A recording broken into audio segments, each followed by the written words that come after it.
BNP chairman Tarique Rahman বলেছেন, একটি দল পলাতক স্বৈরাচারের ভাষায় বিএনপিকে আক্রমণ করছে, দুর্নীতি নিয়ে মিথ্যাচার করছে। কিন্তু বিএনপি সরকারের শেষ দিন পর্যন্ত তাদের দুইজন সিনিয়র নেতা মন্ত্রিত্ব ভোগ করে গেছেন, কিন্তু তারা তো পদত্যাগ করে বের হয়ে যাননি। 22 বছর পর ময়মনসিংহ সফরে গিয়ে সার্কিট হাউস ময়দানের সমাবেশে দেওয়া ভাষণে তিনি এসব কথা বলেন। এর আগে স্লোগানে তাকে স্বাগত জানান স্থানীয় লাখো নেতাকর্মী। হাসান বিশ্বাসের ক্যামেরায় ইউসুফ আলীর রিপোর্ট।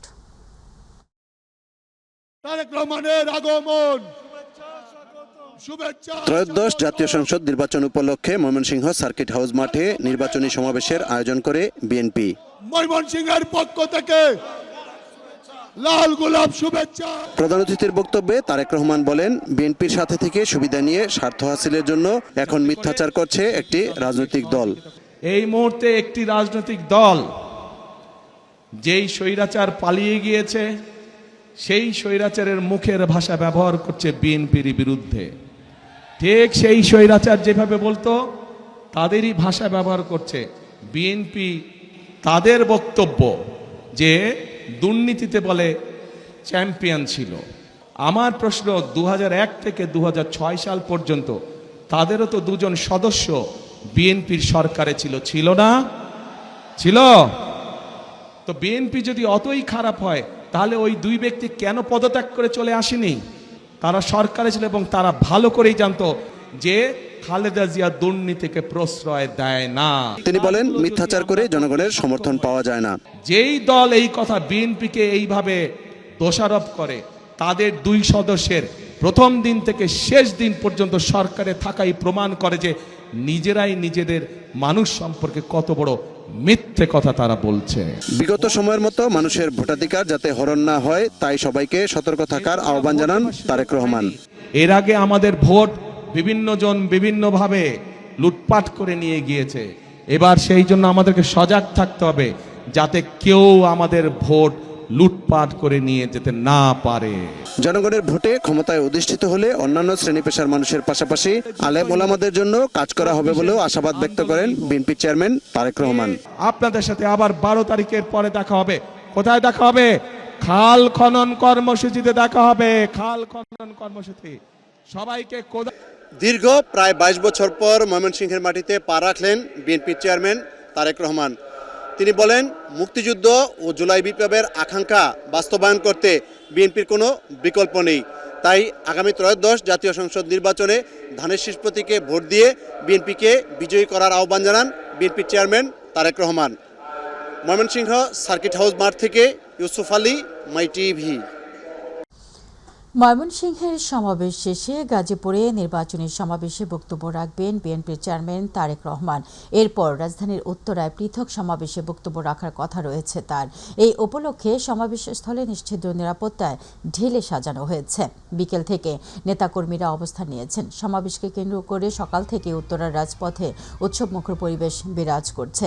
সমাবেশকে কেন্দ্র করে বিমানবন্দর সড়ক ও উত্তরার আজমপুর এলাকায় নিরাপত্তা ব্যবস্থা জোরদার করা হয়েছে এবং নেতাকর্মীদের পাশাপাশি সাধারণ মানুষের উপচে পড়া ভিড়ে লক্ষ্য করা গেছে। ঢাকা 18 আসনের বিএনপির প্রার্থী এস.এম. জাহাঙ্গীর হোসেন বলেন, দলের চেয়ারম্যানের সমাবেশ সফল করতে সব ধরনের প্রস্তুতি নেওয়া হয়েছে।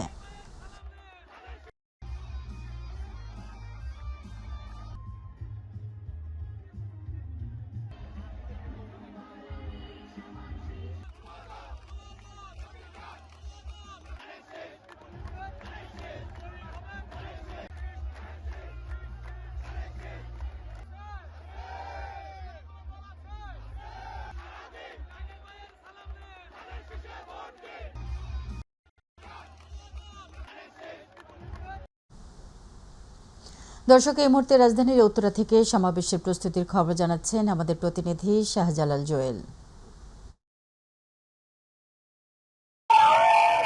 ধন্যবাদ। আপনি যেমনটি বলছেন, আপনি জানেন যে বিএনপির চেয়ারম্যান জনাব তারেক রহমান দীর্ঘ 19 বছর পর উত্তরার মাটিতে আসছেন। আমরা এখন দাঁড়িয়ে আছি রাজধানীর উত্তরার আজমপুর ঈদগাহ মাঠে, যেখানে অল্প কিছুক্ষণের মধ্যেই জনাব তারেক রহমানের উপস্থিত থাকার কথা রয়েছেন। আপনারা দেখতে পাচ্ছেন তারেক রহমানের উপস্থিতির ঢাকা মহানগর উত্তরের বিএনপির বিভিন্ন অঙ্গ সংগঠনের নেতাকর্মীরা কিন্তু উপচে পড়া ভিড় এখানে লক্ষ্য করা যাচ্ছে।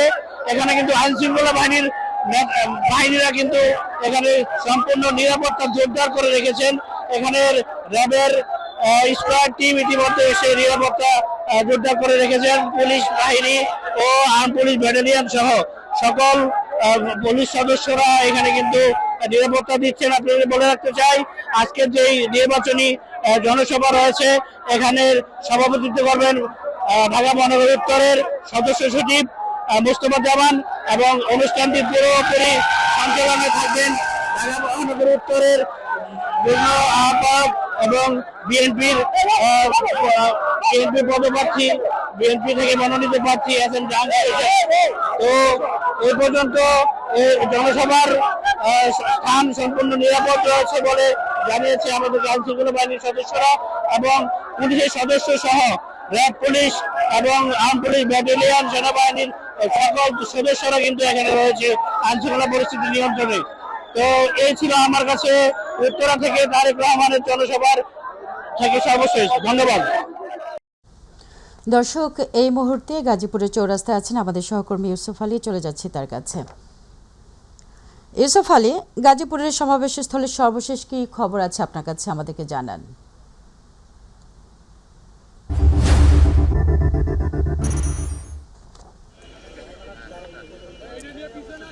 জেসমিন, আপনি জানেন যে বিএনপি চেয়ারম্যান তারেক রহমান আজ সকালে ঢাকা থেকে রওনা হয়ে ময়মনসিংহে পৌঁছেছেন এবং দুপুরে তিনি ময়মনসিংহ সার্কিট হাউস মাঠে যে নির্বাচনী জনসমাবেশ সেই সমাবেশে যোগ দিয়েছেন এবং সেখানে বক্তব্য রাখার পর তিনি গাজীপুরের পথে রয়েছেন। এখন আমরা এই মুহূর্তে দাঁড়িয়ে আছি গাজীপুর চৌরাস্তায়।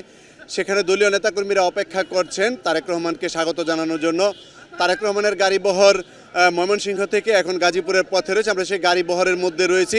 এখানে চৌরাস্তায় গাজীপুরে যেসব নেতাকর্মীরা রয়েছেন তারা এখানে অধীর আগ্রহে অপেক্ষা করছেন তাদের প্রিয় নেতাকে এক নজর দেখার জন্য এবং রাস্তায় তাকে স্বাগত জানানোর জন্য। রাস্তার মধ্যে যদিও গাজীপুর চৌরাস্তায় কিছুটা যানজট রয়েছে, সেই যানজট পার হয়ে তারেক রহমানকে গাজীপুরে পৌঁছাতে হবে এবং রাজবাড়ির যে মাঠ রয়েছে সেই মাঠে স্থানীয় বিএনপি আয়োজিত জনসমাবেশে তিনি বক্তব্য রাখবেন। এই সমাবেশে গাজীপুরের যে কটি আসন রয়েছে সেখানে ধানের শীষের মনোনীত যারা প্রার্থী হয়েছেন তাদেরকে পরিচয় করে দেবেন এবং তাদেরকে বিজয়ী করার জন্য তিনি আহ্বান জানাবেন গাজীপুরের জনগণের প্রতি।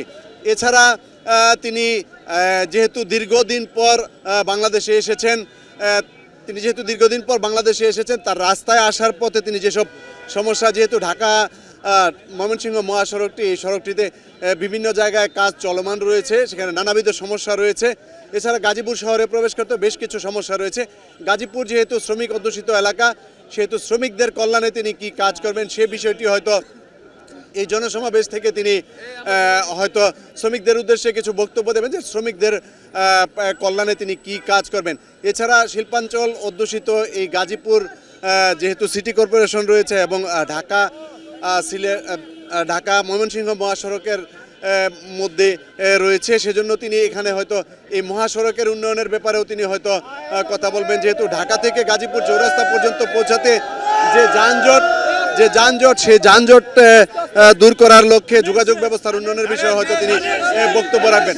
তবে সবচেয়ে বড় বিষয় যেটা, যে ত্রয়োদশ জাতীয় সংসদ নির্বাচন উপলক্ষে আগামী 12ই ফেব্রুয়ারি যে নির্বাচন অনুষ্ঠিত হবে সেই নির্বাচনে ধানের শীষের প্রতীক নিয়ে যারা বিএনপির মনোনীত হয়ে নির্বাচন করছেন তাদেরকে বিজয়ী করার জন্য তিনি গাজীপুরবাসীর প্রতি আহ্বান জানাবেন। যদি বিএনপি জনগণের ভোটে ক্ষমতায় অধিষ্ঠিত হতে পারে তাহলেই হয়তো মানুষের কল্যাণে যেসব কাজ এবং আগামীর কাঙ্ক্ষিত যে বাংলাদেশ, সেই বাংলাদেশ গঠনে তিনি কাজ করবেন। তবে সবশেষ যেটি আপনাকে বলে রাখি, সন্ধ্যার আগে গাজীপুরে পৌঁছার কথা থাকলেও কিন্তু এখনও কিন্তু গাজীপুরে পৌঁছা সম্ভব হয়নি। অর্থাৎ বিগত সমাবেশগুলোর মতো গাজীপুরের সমাবেশ অনুষ্ঠিত হতে হতেই রাত হয়ে যাবে। গাজীপুরের সমাবেশ শেষ করে তিনি উত্তরায় বিএনপি আয়োজিত একটি সমাবেশে যোগ দিবেন এবং সেখানে বিএনপির মনোনীত প্রার্থীকে সাধারণ জনগণের সঙ্গে পরিচয় করে দেবেন এবং তাকে ভোট দিয়ে নির্বাচিত করার জন্য আহ্বান জানাবেন। গাজীপুর চৌরাস্তা থেকে এই ছিল আমার কাছে সবশেষ তথ্য। ইউসুফ, আপনাকে ধন্যবাদ। দর্শক, চলে যাচ্ছি পরের সংবাদে। জামায়াত আমির ডাক্তার শফিকুর রহমান হুঁশিয়ারি দিয়ে বলেছেন, কেউ পায়ে পাড়া দিয়ে ঝগড়া করার চেষ্টা করছে। জামায়াতকে দুর্বল মনে করার কোনো কারণ নেই। তবে জামায়াত কোনো প্রতিশোধের রাজনীতিতে বিশ্বাসী নয় বলে মন্তব্য করেছেন বাংলাদেশের জামায়াত ইসলামের আমির ডাক্তার শফিকুর রহমান। দক্ষিণাঞ্চল সফরের অংশ হিসেবে খুলনায় নির্বাচনী জনসভায় দেয়া ভাষণে তিনি এই মন্তব্য করেন। এর আগে যশোর ও সাতক্ষীরা জনসভায় ভাষণ দেন জামায়াত আমির। প্রতিনিধিদের তথ্যচিত্রে তামান্না সাদিকার ডেস্ক রিপোর্ট। নির্বাচনী প্রচারণার ষষ্ঠ দিনে খুলনা বিভাগের সফরের অংশ হিসেবে যশোর জনসভায় ভাষণ দেন ডক্টর শফিকুর রহমান। সমাবেশে যোগ দেন আশেপাশের অঞ্চলের লাখো নেতাকর্মী। এ সময় জামাত আমির বলেন, গণভোটে হ্যাঁ বিজয়ী হলে দেশে আর কোনো স্বৈরাচারী শাসন, দলীয় চাঁদাবাজি বা জনসম্পদে হাত দেওয়ার সুযোগ থাকবে না। সিন্ডিকেট হাত আমরা গুঁড়া করে দেব, চাঁদাবাজি করা লাগবে না, ওদেরকেও বুকে টেনে নিয়ে ওদের হাতেও কাজ তুলে দেবো ইনশাআল্লাহ। বেকার ভাতা দেওয়া মানে বেকারত্বকে উৎসাহিত করা, এই কাজ আমরা করব। আমরা বেকারত্ব দূর করতে চাই, ভাতার বদলে আমরা কাজ হাতে তুলে দিতে চাই। যারা নিজেদের দলকে সামনে রাখতে পারে না, নিজের দলের কর্মীদের জীবনের নিরাপত্তা দিতে পারে না, সেই দল যত বড় দল হোক, মাঝারি হোক, যাই হোক, তাদের কাছে বাংলাদেশ কখনো নিরাপদ হবে না। তিনি ঘোষণা করেন, সব ধর্মের মানুষ যেন তাদের ধর্মীয় পোশাক ও রীতি পালন করতে পারে, সেই স্বাধীনতা নিশ্চিত করা হবে। সকল ধর্মের লোকেরা তাদের ধর্মীয় পোশাক আশাক পরতে পারবে, কাউকে বাধা দেওয়া হবে না। আপনাদের ভালোবাসায়, সমর্থনে, দোয়ায়, দুঃখে আমরা যদি আল্লাহ তাআলার মেহেরবানিতে দেশ গড়ার সুযোগ পাই, আপনার ঘরে, চলাচলে, কর্মস্থলে, সব জায়গায় আপনাকে সম্মানিত করা হবে, মর্যাদা দেওয়া হবে এবং শতভাগ নিরাপত্তা ইনশাআল্লাহ নিশ্চিত করা হবে। যশোর সফর শেষে সাতক্ষীরা সরকারি উচ্চ বিদ্যালয়ে মাঠে জনসভায় বক্তব্য রাখেন জামাত আমির। এ সময় তিনি স্পষ্ট করে বলেন, জামাত কোনো প্রতিশোধের রাজনীতিতে বিশ্বাস করে না। আমরা ন্যায়সঙ্গত পন্থায় কারো কোনো ক্ষতি না করে তাদের সাথে উত্তম সম্পর্ক আমরা রাখতে চাই, কিন্তু আল্লাহর কসম আমরা কাউকে প্রভু হিসাবে আসতে দেব না। আমাদেরকে সুযোগ দিলে চাঁদাবাজের হাত শক্ত করে ধরে ফেলবো, তারপরে সিন্ডিকেট ভেঙে চুরমার করবো। কোথাও কোনো সিন্ডিকেটের অস্তিত্ব রাখা হবে না, শাসন হবে জনগণের শাসন। সাতক্ষীরা সফর শেষে খুলনা সমাবেশে যোগদান করেন জামায়াতে আমির। এ সময় দীর্ঘ 2 দশক পর খুলনার ঐতিহাসিক সার্কিট হাউস ময়দানে নির্বাচনী জনসভায় প্রধান অতিথির ভাষণে হুঁশিয়ারি দিয়ে তিনি বলেন, আমার মায়ের ইজ্জতের জন্য লড়ে যাব। আশ্চর্য বিষয়, আমাদের একটি বন্ধু সংগঠন তারা ফ্যামিলি কার্ড দেওয়ার ঘোষণা করেছেন এবং এটাও বলেছেন যে এটা মায়ের হাতে দেবেন। তারা একদিকে দিচ্ছেন ফ্যামিলি কার্ড, আর একদিকে দিচ্ছেন আমার মায়ের গায়ে হাত। এই দুইটা একসাথে চলে না। আমরা অনুরোধ করব, নিজের মাকে সম্মান করুন। যদি আপনি নিজের মাকে সম্মান করতে পারেন, তাহলে গোটা মায়ের জাতিকে আপনি সম্মান করতে পারবেন। আর যদি নিজের মাকে সম্মান না করতে পারেন, আপনি বাংলাদেশের একজন নারীকেও সম্মান করতে পারবেন না। আমাদের কথা ভাই একেবারেই স্পষ্ট, জীবন দিব, আমার মায়ের ইজ্জত দেব না। মায়ের ইজ্জতের জন্য লড়ে যাব। সুতরাং কেউ আর মেহেরবানি করে এই অপকর্ম করবেন না। তামান্না সাদিকা, মাই টিভি নিউজ ডেস্ক। সারা দেশে নারী হেনস্থা, তাদের উপর হামলা এবং কার্যক্রমে বাধা দেওয়ার প্রতিবাদে আগামী 31 জানুয়ারি রাজধানীর সোহরাওয়ার্দী উদ্যানে জামায়াতের কেন্দ্রীয় মহিলা বিভাগের উদ্যোগে নারী সমাবেশ অনুষ্ঠিত হবে বলে জানিয়েছেন দলটির নায়েবে আমির ডাক্তার সৈয়দ আব্দুল্লাহ মোহাম্মদ তাহের। মঙ্গলবার জামায়াতের কেন্দ্রীয় কার্যালয়ে এক সংবাদ সম্মেলনে তিনি এই কথা জানান। তিনি বলেন, 31 জানুয়ারি সকাল 10:30টায় এই প্রতিবাদ সমাবেশ শুরু হবে। এই প্রথমবার বলা যায় আমাদের নারী সংগঠনের কর্মীরা বাধ্য হয়ে প্রকাশ্যে এসে প্রতিবাদ সমাবেশ করবেন। দেশে বিভিন্ন জায়গায় রাজনৈতিক সংঘর্ষে নারী কর্মীরা আহত হয়েছেন, বাধার মুখে পড়েছেন, কর্মসূচিতে অংশগ্রহণ করতে পারেনি। সাংবাদিক বন্ধুগণ, নারীদের উপরে এই অত্যাচারের এবং নারীদের কাজে বাধা দেওয়ার এবং হামলার প্রতিবাদে আমরা আমাদের যে নারী সংগঠন আছে, সেই নারী সংগঠনের উদ্যোগে আগামী 31 তারিখ আমরা একটা প্রতিবাদ নারী সমাবেশ করব সোহরাওয়ার্দী উদ্যানে। জাতীয় নাগরিক পার্টির মুখ্য সমন্বয়ক ও 11 দলীয় জোটে মনোনীত ঢাকা 8 আসনের প্রার্থী নাসিরউদ্দিন পাটোয়ারির উপর আবারও ডিম নিক্ষেপ এবং হেনস্থার ঘটনা ঘটেছে। দুপুরে রাজধানীতে একটি অনুষ্ঠানে যোগ দিতে গেলে এই ঘটনা ঘটে। পরে এক সংবাদ সম্মেলনে এনসিপির আহ্বায়ক নাহিদ ইসলাম বলেন, মির্জা আব্বাসের নির্দেশে এবং তারেক রহমানের সম্মতিতে নাসিরউদ্দিন পাটোয়ারির উপর হামলা চালানো হয়েছে। যদিও বিএনপির প্রার্থী মির্জা আব্বাস এই অভিযোগকে উদ্দেশ্যমূলক বলে অভিহিত করেন। ইলিয়াস মাদবরের প্রতিবেদনে বিস্তারিত। ঢাকা 8 আসনে 11 দলীয় নির্বাচনী ঐক্যের প্রার্থী নাসিরউদ্দিন পাটোয়ারির উপর রাজধানীর শান্তিনগরে হাবিবুল্লাহ বাহার কলেজে ডিম ছোড়ার ঘটনা ঘটেছে। পরে রাজধানীর ফকিরাপুলে নাসিরউদ্দিন পাটোয়ারির নির্বাচনী অফিসে সংবাদ সম্মেলন করে এনসিপি। এ সময় এনসিপির আহ্বায়ক নাহিদ ইসলাম অভিযোগ করে বলেন, বিএনপি চেয়ারম্যানের সম্মতিতে এবং মির্জা আব্বাসের নির্দেশে ছাত্রদলের নেতাকর্মীরা এই হামলা চালিয়েছে। একেবারে চিহ্নিত ছাত্রদলের ক্যাডার সন্ত্রাসীরা এটা পরিকল্পনা করে এটা করেছেন। মির্জা আব্বাসের নির্দেশে তারেক রহমানের সম্মতিতে এই ঘটনা আজকে ঘটেছে। এমন ঘটনার পুনরাবৃত্তি ভবিষ্যতে বরদাস্ত করা হবে না এমন হুঁশিয়ারি দিয়ে তিনি বলেন, নতুন বাংলাদেশে আঘাত এলে পাল্টা আঘাতে তার জবাব দেওয়া হবে। আওয়ামী লীগের রাজনীতিকে পুনর্বাসন করার চেষ্টা করবেন, এইটা আমরা বাংলাদেশে হইতে দেব না। আজকে আমরা হুঁশিয়ারি দিচ্ছি নির্বাচন কমিশনের প্রতি।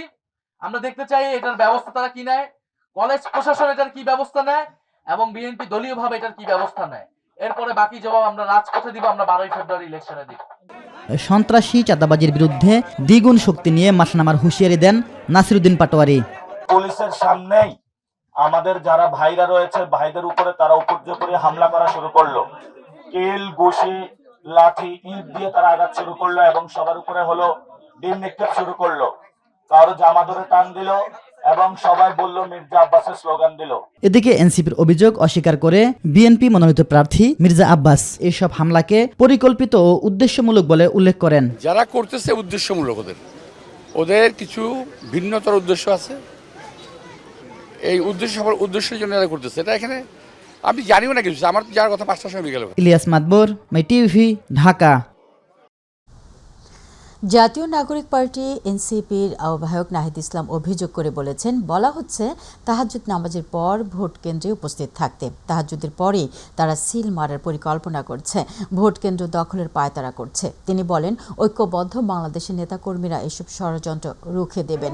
সোমবার লক্ষ্মীপুর 1 রামগঞ্জ আসনের রামগঞ্জ পাইলট বালিকা উচ্চ বিদ্যালয় মাঠে এক সমাবেশে এই কথা বলেন নাহিদ ইসলাম। সমাবেশে নাহিদ ইসলাম এনসিপির প্রার্থী মাহবুব আলমের পক্ষে শাপলা প্রতীকে ভোট চান। সমাবেশে সভাপতিত্ব করেন রামগঞ্জ উপজেলা জামায়াতে ইসলামীর আমির নাজমুল হাসান পাটোয়ারি। বক্তব্য দেন জাতীয় নাগরিক পার্টি এনসিপির মুখপাত্র ও কেন্দ্রীয় নির্বাচন পরিচালনা কমিটির চেয়ারম্যান আসিফ মাহমুদ সজীব ভূঁইয়া, কেন্দ্রীয় যুব শক্তির আহ্বায়ক তরিকুল ইসলাম, লক্ষ্মীপুর 1 আসনের প্রার্থী ও এনসিপির যুগ্ম আহ্বায়ক মাহবুব আলম সহ অন্যরা। যারা শহীদ হয়েছে তাদের কথা ভাবুন, শহীদ ওসমান হাদি ভাইয়ের কথা ভাবুন। এই সকল ঐক্যবদ্ধ বাংলাদেশের কথা ভেবে আপনারা কাঁধে কাঁধ মিলিয়ে আপনারা একসাথে মাহবুব আলম ভাইয়ের জন্য কাজ করে তাকে জিতিয়ে আনুন। ইনশাল্লাহ মাহবুব আলম ভাই, নাজমুল হাসান ভাই, আমরা কোনো ভেদাভেদ এই রামগঞ্জে রাখবো না। আমরা 11 দলের পক্ষ থেকে এই রামগঞ্জ আসনটি উপহার দিব। আমরা 11 দলের পক্ষ থেকে রামগঞ্জের এই আসনটি বিজয় লাভ করে সংসদে নিয়ে আসবো। নির্বাচনে ভোটগ্রহণ সংশ্লিষ্টদের কারো পক্ষপাতিত্ব প্রমাণিত হলে পরিণতি খুব খারাপ হবে বলে মন্তব্য করেছেন নির্বাচন কমিশনার অবসরপ্রাপ্ত ব্রিগেডিয়ার জেনারেল আবুল ফজল মোহাম্মদ সানাউল্লাহ। তিনি বলেন, নিরপেক্ষতার প্রশ্নে সামান্যতম কোনো বিচ্যুতি গ্রহণ করা হবে না।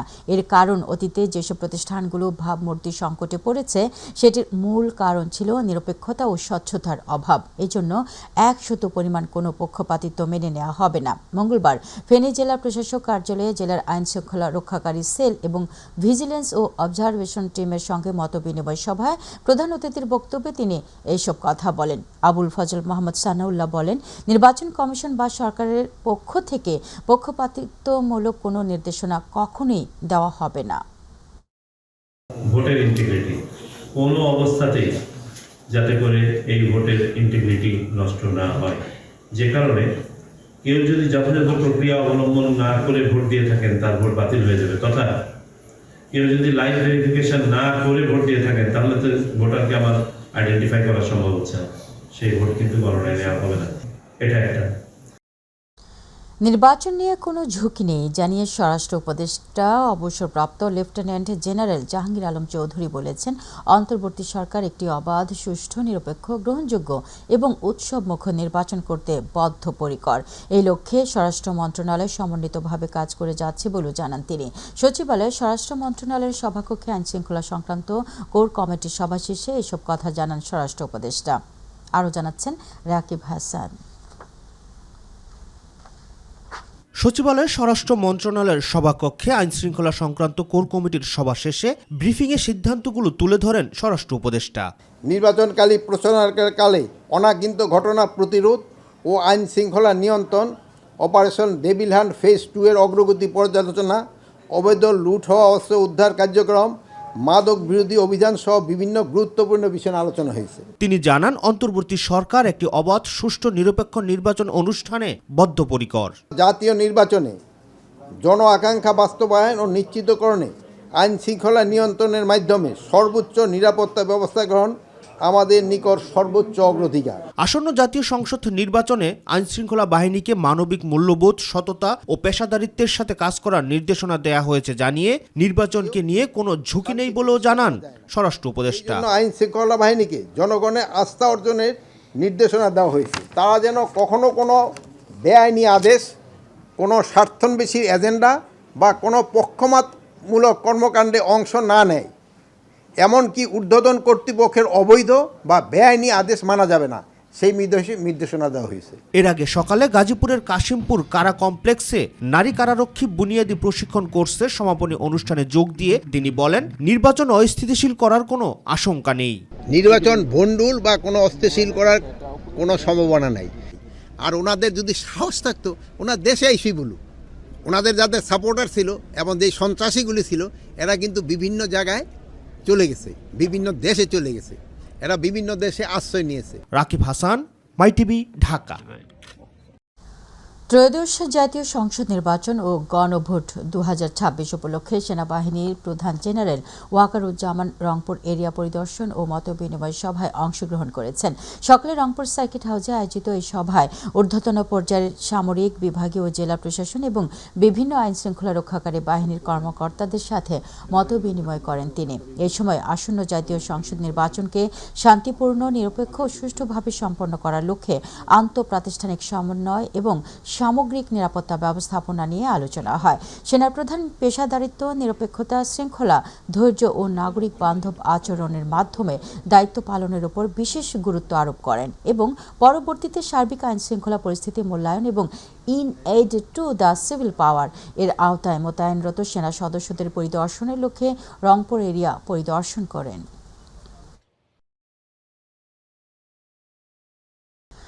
রাজধানী সহ সারা দেশে জমে উঠেছে ত্রয়োদশ জাতীয় সংসদ নির্বাচনের প্রচারণা। সকাল থেকেই বিএনপি, জামায়াত ও এনসিপি সহ বিভিন্ন দলের প্রার্থীদের প্রচারণায় সরগরম বিভিন্ন এলাকা, পাড়া, মহল্লা, অলি গলি চষে বেড়াচ্ছেন তারা। ভোটারদের মন জয়ে বিভিন্ন রাজনৈতিক দলের প্রার্থীরা দিচ্ছেন নানান প্রতিশ্রুতি। ইলিয়াস মাতবরের প্রতিবেদনে বিস্তারিত। জমে উঠেছে ত্রয়োদশ জাতীয় সংসদ নির্বাচনের প্রচারণা। ঢাকা 6 আসনের বিএনপি মনোনীত প্রার্থী ইশরাক হোসেন নেতাকর্মীদের নিয়ে প্রচারণা করেন। চাঁদাবাজি যদি হয়ে থাকে সেটা নিয়ন্ত্রণ করা, সেটা রোধ করা একটা সরকারের দায়িত্ব। বাংলাদেশ জাতীয়তাবাদী দল আমরা রাষ্ট্র পরিচালনার দায়িত্বে নাই, বরঞ্চ আমাদের প্রতিপক্ষ রাজনৈতিক দলগুলা তাদেরকেই সরকারি দল হিসেবে বিবেচনা করতে হবে। অতএব যদি কোনো ধরনের অপরাধমূলক কর্মকাণ্ড হয়ে থাকে, চাঁদাবাজি হয়ে থাকে, তাহলে তাদের সংশ্লিষ্টতা থাকার সম্ভাবনাই সবচাইতে বেশি। অন্যদিকে ঢাকা 9 আসনের 73 নং ওয়ার্ডের দক্ষিণগাঁও ও পশ্চিমপাড়ায় এক মতবিনিময় সভা করেন বিএনপির মনোনীত প্রার্থী হাবিবুর রশিদ হাবিব। চট্টগ্রাম 11 আসনের উত্তর নাখালপাড়ায় গণসংযোগ করেন বিএনপি মনোনীত প্রার্থী আমির খসরু মাহমুদ চৌধুরী। যাদের নির্ভরশীলতা, তার অর্থ কি আপনারা বুঝে নেন? অর্থাৎ বাংলাদেশের জনগণের উপর তাদের কোনো আস্থা নেই, জনগণও তাদের উপর আস্থা নেই, তারা অন্য দেশের উপর নির্ভরশীল হয়ে। অন্যদিকে ভোলা 3 আসনের ধানের শীষের প্রার্থী মেজর অবসরপ্রাপ্ত হাফিজউদ্দিন আহমেদ প্রচারণা চালিয়েছেন।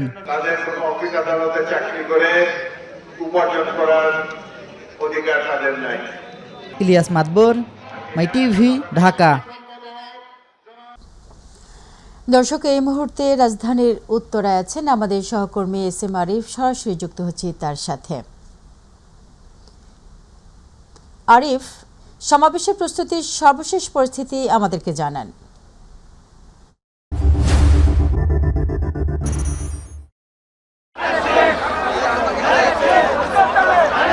জেসমিরা, তারেক জিয়ার যে আজকের যে নির্বাচনী প্রচারণার শিডিউল, সেই শিডিউলের মোতাবেক কিন্তু সন্ধ্যা 7টায় এই উত্তরা আজমপুর ঈদগাহ যে মাঠটি, সেই মাঠে তার উপস্থিত থাকার কথা ছিল। তবে আমরা এখন পর্যন্ত যেটি সর্বশেষ জানতে পেরেছি, তারা আজকে কিন্তু 3টি স্থানে তিনি এই নির্বাচনী প্রচারণা করছেন এবং ইতিমধ্যে তিনি ময়মনসিংহের তিনি নির্বাচনী প্রচারণা কাজ সেরে গাজীপুরের উদ্দেশ্যে রওনা হয়েছেন। গাজীপুরে এখন পর্যন্ত কিন্তু সমাবেশের স্থলে তিনি পৌঁছতে পারেননি। এরপর সেই সমাবেশ শেষ করে কিন্তু তিনি আসবেন এই উত্তরার আজমপুর মাঠে। তিনি কয়েকদিন ধরে কিন্তু আপনি দেখতে পাচ্ছেন যে তারেক রহমান, যিনি বিএনপির এখন সব শীর্ষ নেতা, তিনি দলের চেয়ারম্যান, তিনি বিভিন্ন জায়গায় কিন্তু তার নির্বাচনী প্রচারণা বিএনপির পক্ষ থেকে কিন্তু চালিয়ে যাচ্ছেন। দলের প্রধান হিসাবে তিনি বিভিন্ন জায়গায় কিন্তু যাচ্ছেন এবং সেই প্রচারণার অংশ হিসেবে আজকেও এই উত্তরা আজমপুর মাঠে তার আসার কথা। এবং এই উত্তরা তিনি দীর্ঘ 19 থেকে 20 বছর পরে কিন্তু তিনি উত্তরায় ফিরছেন এবং জানেন যে দীর্ঘদিন তিনি দেশের বাইরে ছিলেন, সে কারণে কিন্তু বাংলাদেশের নির্বাচনী যে নির্বাচন সহ বিভিন্ন জায়গায় কিন্তু তার যাওয়া হয়নি। সেই কারণে কিন্তু এখন আমরা দেখতে পাচ্ছি যে যখন থেকে নির্বাচনী প্রচারণা শুরু হয়েছে 22 তারিখ, তখন থেকে কিন্তু তারেক রহমান বিভিন্ন বাংলাদেশের বিভিন্ন জেলায় ঘুরছেন, বিভিন্ন জায়গায় সমাবেশ করছেন। এর আগে যখন তারেক রহমান আসছেন, তার আগে কিন্তু তফসিল ঘোষণা হয়ে গেছিল। তারপরেই কিন্তু তফসিল ঘোষণার কারণে কিন্তু নির্বাচনী যে আচরণবিধি আছে, সেই আচরণবিধির কারণে তিনি অন্যান্য জেলায় যাওয়ার কথা থাকলেও কিন্তু আমরা দেখেছি কয়েকটি জেলার থেকে তিনি যেতে পারেননি। তিনি সেগুলোকে শিডিউল থেকে মুছে দিয়েছিলেন এবং পরে যখন 22 তারিখ থেকে নির্বাচনী প্রচারণা শুরু হয়েছে, তিনি বিএনপি নির্বাচনের যে প্রচারণা, সেই প্রচারণাগুলো করছেন। প্রত্যেকটি জায়গায় আমরা দেখেছি তারেক রহমান তিনি কিন্তু বিভিন্ন দলের পক্ষ থেকে বিভিন্ন আশ্বাস দিয়েছেন। তার দলের পক্ষ থেকে যে 31 দফা আছে, সেই 31 দফা যেমনটি জানিয়েছেন, তিনি ফ্যামিলি কার্ডের কথা বলছেন। বিভিন্নভাবে কিন্তু যারা এইবার ভোটার রয়েছেন, 2026 সালের 12 ফেব্রুয়ারি ভোট জানেন, সেই ভোটে ভোটাররা রয়েছেন, তাদেরকে আকৃষ্ট করার জন্য বিএনপির পক্ষ থেকে বিভিন্নভাবে কিন্তু আসলে প্রচারণা চালিয়ে যাচ্ছেন এই তারেক রহমান সহ বিএনপির যারা রয়েছে। দেখছেন যে এই যে আজমপুর ঈদগাহ মাঠ, এই ঈদগাহ মাঠেই তিনি আসবেন এবং তার আশাকে কেন্দ্র করে, দলীয় প্রধান তিনি, তার আশাকে কেন্দ্র করে কিন্তু উচ্ছ্বাসে পূর্ণপূর্ণ হয়েছে। যারা তার যে দলের নেতাকর্মীরা রয়েছেন, তারা কিন্তু ইতিমধ্যেই আমরা এখানে দেখেছি সকাল থেকেই কিন্তু আসা শুরু করেছেন এবং দীর্ঘ সময় ধরে এই ঈদগাহ মাঠে কিন্তু অবস্থান করছেন তাদের যে নেতাকর্মীরা রয়েছে। তারা এক নজর দেখবেন তারেক জিয়াকে এবং তারেক রহমানের যে নির্বাচনের নির্দেশনা, সেই নির্দেশনাগুলো কি আসতে পারে এবং তিনি কীভাবে তিনি প্রচারণা চালাচ্ছেন, সেগুলোর জন্য কিন্তু সবাই আসলে অধীর আগ্রহে অপেক্ষা করছেন এখনো পর্যন্ত। তো সর্বশেষ যেটি আমরা তারেক রহমানের অবস্থান আমরা এখন পর্যন্ত জানি, তিনি এখন পর্যন্ত গাজীপুরে পৌঁছাননি। গাজীপুরে পৌঁছে সেখানে সমাবেশ শেষেই কিন্তু এই উত্তরা আজমপুরের মাঠের ঈদগাহ মাঠের দিকে রওনা দেবেন। তো এই ছিল আসলে আমার কাছে এখানকার সর্বশেষ। আরিফ, আপনাকে ধন্যবাদ। দর্শক, চলে যাচ্ছি পরের সংবাদে। বিগত সরকারের গাফিলতি ও অনিয়মের কারণে 3 পার্বত্য এলাকায় ইন্টারনেট সংযোগ পৌঁছেনি বলে উল্লেখ করেছেন প্রধান উপদেষ্টা ডক্টর মোহাম্মদ ইউনূস। 3 পার্বত্য জেলায় 12টি বিদ্যালয়ে লার্নিং কার্যক্রমের আনুষ্ঠানিক উদ্বোধন করার সময় তিনি এই কথা বলেন। দুপুরে রাষ্ট্রীয় অতিথি ভবন যমুনা থেকে ভার্চুয়ালি 3টি প্রাথমিক ও 9টি মাধ্যমিক বিদ্যালয়ের শিক্ষক শিক্ষার্থীদের সঙ্গে সংযুক্ত হয়ে মতবিনিময় করেন প্রধান উপদেষ্টা। পর্যায়ক্রমে দ্রুততম সময়ের মধ্যে 3 পার্বত্য জেলায় নির্বাচিত 149টি প্রাথমিক ও মাধ্যমিক বিদ্যালয়ে লার্নিং কার্যক্রম শুরু হবে। অনুষ্ঠানে পার্বত্য চট্টগ্রাম বিষয়ক মন্ত্রণালয়ের উপদেষ্টা সুপ্রদীপ চাকমা, প্রধান উপদেষ্টার SDG বিষয়ক মুখ্য সমন্বয়ক লামিয়া মোর্শেদ, প্রধান উপদেষ্টা ডাক, টেলিযোগাযোগ ও তথ্য প্রযুক্তি মন্ত্রণালয়ের দায়িত্বপ্রাপ্ত বিশেষ সহকারী ফয়েজ আহমেদ তৈয়ব ও পার্বত্য চট্টগ্রাম বিষয়ক মন্ত্রণালয়ের সচিব মোহাম্মদ মিজানুর রহমান উপস্থিত ছিলেন। ইন্টারনেটের অন্ধকার জগতের মধ্যে রয়ে গেছে, সারা দুনিয়াতে আলো জ্বলতেছে, তোমাদের এখানে নাই। এটা আর কোনো ব্যাখ্যা নাই, ব্যাখ্যা একমাত্র যেটা আমরা কাজটা ঠিক মতো করতে পারি না এদিন, এটা আমাদের, তার জন্য আমরা দায়ী। আজকে অন্তত শুরু হলো ইন্টারনেট যাতে সবার কাছে থাকে, এটা শুধু স্কুলের কাছে থাকলে হবে না। এখন আমরা যেটা করছি এটা স্কুলের কাছে যাচ্ছে, আমাদের চেষ্টা হবে প্রত্যেক ছাত্রের কাছে যাতে ইন্টারনেট যায়।